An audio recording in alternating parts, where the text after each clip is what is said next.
All right, I'm taking time to respond to Monique again. She made another greasy ass video with her daddy. We kind of relitigating some of the stuff she said on Club Shay Shay, where she talked about how she was on the show and somebody, they played a game, Would You Rather? And I guess she felt like they insulted her husband's sexuality, which is interesting because she can always talk shit about everybody else's sexuality. But I guess her husband's sacrosanct. He's off limits. But a hit dog will bark unless his mouth is full.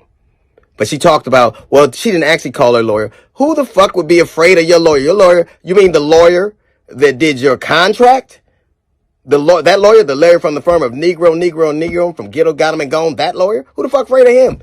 He couldn't get your name right on the ticket. He gonna get it right on a legal document. It didn't happen because we decided it shouldn't happen.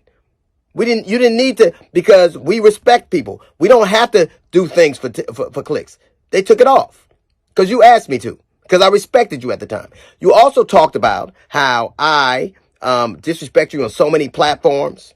But you have this impeccable memory where you can tell to the degree, well, who did what to you and why and what happened, where you were. But you can't pull up one time on any platform that I said anything about you at all, because you know you're lying. You got that piece of paper and that big ass memory, but you can't pull one up. My biggest mistake is saying yes to you. I should have said no when you couldn't come on my radio show.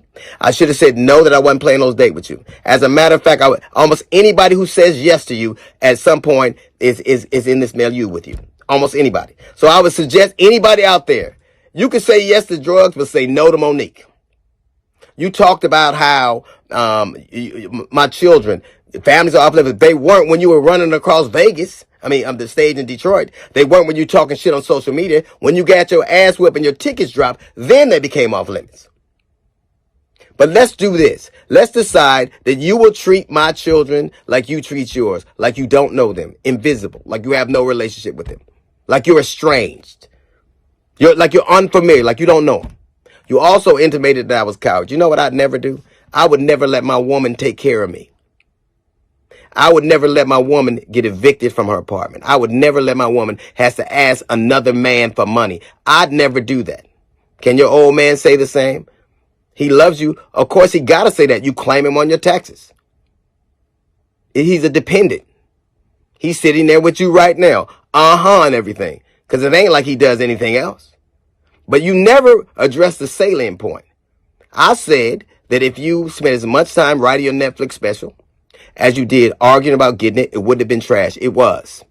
I didn't say it. I defy anybody out there. Stop listening to me. Watch it.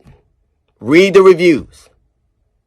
Read the reviews. You begged for something. You made valid points that women are underpaid, that they're not valued. That's absolutely right. So you would think that when you got a chance to do something that you could argue for, you'd be up for the challenge, but you shit the bed because you never are ready for it, because all you ever do is complain about what you don't have. You're never ready for the moment because you're always living in the past. I said it. If you spend half of your time doing as opposed to talking about who didn't do for you and what they did for you, you'd be a lot further along. You wouldn't be evicted.